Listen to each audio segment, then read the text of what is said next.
In an election between P, R and S, 1 by 10 of the total votes polled are invalid. Votes polled in favor of R and S are half of the total votes polled and they get equal votes. Due to a fault in the machine, half of the votes of S and half of the invalid votes are counted additionally in favor of R. What is the overall percentage of votes secured by R due to the fault? तो देखिए सबसे पहले तो 1/10 पोल vote जो है वो invalid घोषित कर दिए गए। तो इस तरीके की क्वेश्चन में सबसे पहले अपन जो मानते हैं वो मानते हैं total number of votes. Total number of votes को अपन हमेशा 100% के बराबर मान लेते हैं।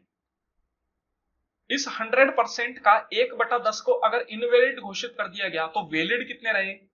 90%, क्योंकि 100 का अगर 1/10 निकालेंगे तो 1 आएगा, सॉरी 10 आएगा, तो 100 माइनस 10 90। दैट मीन्स कि वैलिड वोट हो गए 90%।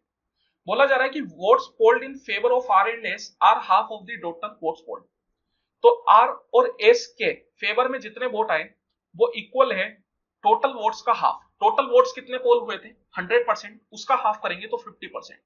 That means R plus S के अंदर 50% वोट आए and they get equal votes, और दोनों को बराबर वोट मिले। तो मैं बोल सकता हूं कि आर को भी जो है 25% वोट मिले होंगे और एस को भी 25% वोट मिले होंगे, क्योंकि 50% को आप दो भागों में ब्रेक करोगे बराबर बराबर, तो कितना होगा? 25-25।